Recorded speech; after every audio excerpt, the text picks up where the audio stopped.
Welcome to our truancy group project by Group 8 by me, Kang Dang, Kimberly Medina, Alma Moore, Caleb Mack, Augustus Anderson, and Talia Strollers.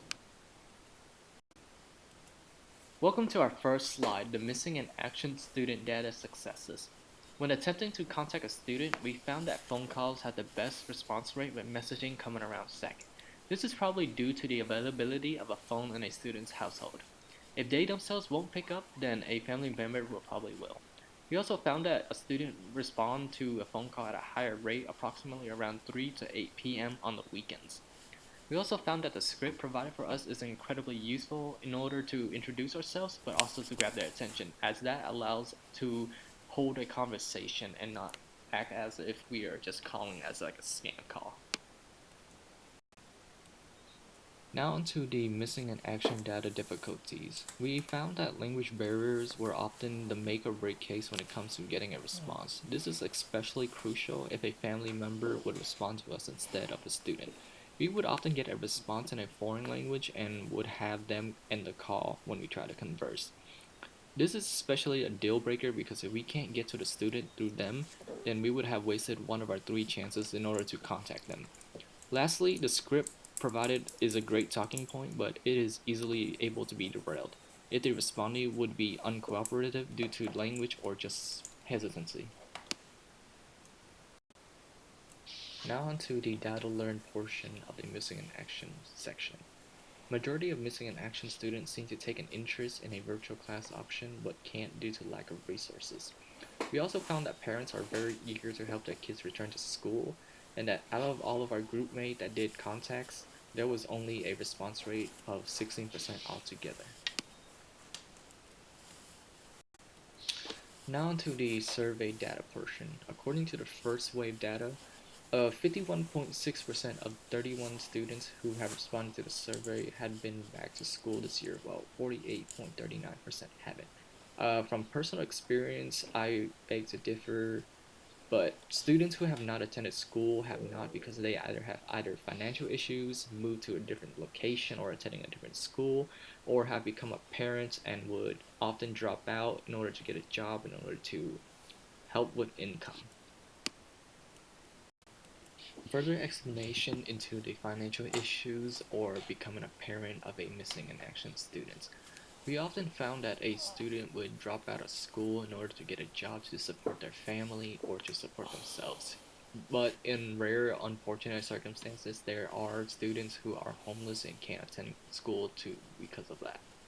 And as a parent, you do not want to leave your child behind, and this is probably the main factor to why a student doesn't attend school and or because they don't have anyone at home to attend their kids. Lastly, on the survey portion, we found that students would return to school if school hours were more flexible and built around their schedule, and if daycare was available for their kids so they wouldn't have to worry about their children and focus more often on school.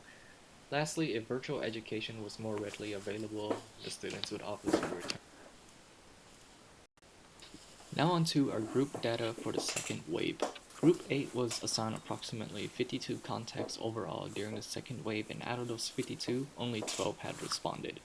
This is approximately a 23% response rate, which is rather below average for our expectation, but can pretty much be summed up to what we discussed over the first missing in action difficulty slide. As for the 12 contacts that did responded, 8 students were still attending Lamar with few having transportation issues. One was expelled with the reasoning still unknown, and one student had transferred to another school. Lastly, there were 2 who were in the process of dropping out for familial reasons.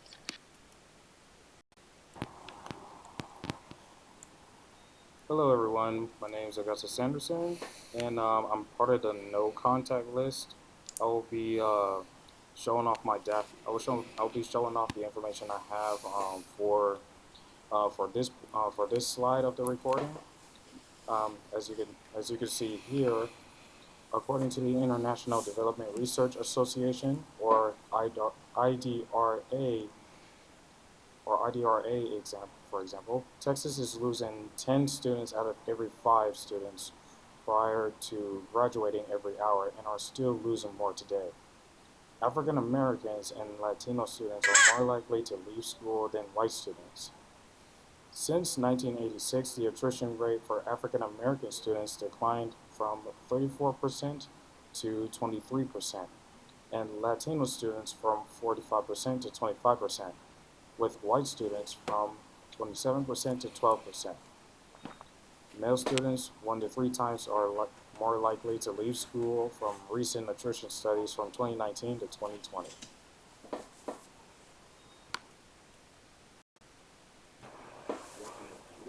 So, my question was, as a result of this project, what do you think high schools should consider as they try to engage students? First off, I'm going to list off my 2 points and then I'll elaborate them after. Results have allowed us to see the issues of what multiple students are going through in their personal and their home lives. For my second point, I said that there should be more access for these students to receive help before they begin to struggle. To elaborate on my first point, I wanted to say that in the results we have gotten, it was made possible for us as a group to understand these students, whether they were struggling in their personal lives or if there was an issue with the current school system. From this, we know that there isn't always the clearest picture as we expect. And to elaborate on my second point, I wanted to say that to help these students, these resources should be readily available to all students, whether it be through contacting their counselor in a safe place without a fear of judgment, or through making them available to these students to get the resources themselves.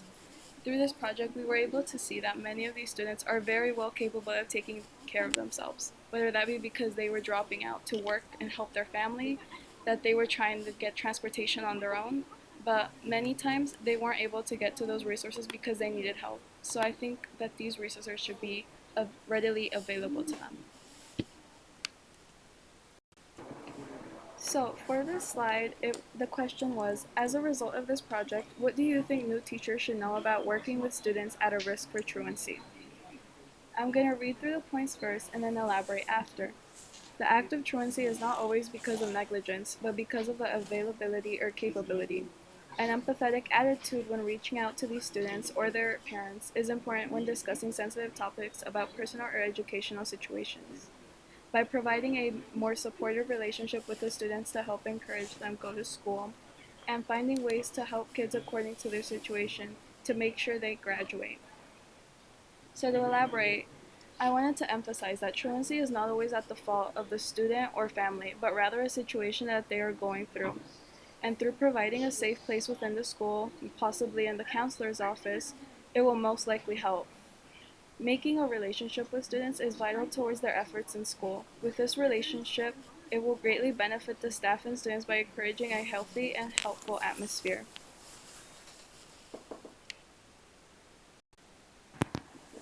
So, what our group learned about truancy is that the main reasons students don't go to school is because they're sick, and it's mostly due to them being out of school for 2 weeks, or they transfer to another school. Sometimes they come back, or they just completely go out of state or something, and some of them are doing online school and they just don't log in for that day and it just accumulates.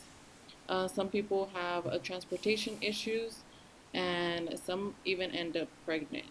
So, what we also found is that they will be in the process of dropping out, but they don't completely fill out all the paperwork, so it never goes through. And then I do see that we did see that some of them are having financial issues or they just had to work. And then we also learned that students don't go to school due to at-home issues, and this goes hand in hand with not having family support or peer support, and they just are influenced badly, and that can also lead to delinquency.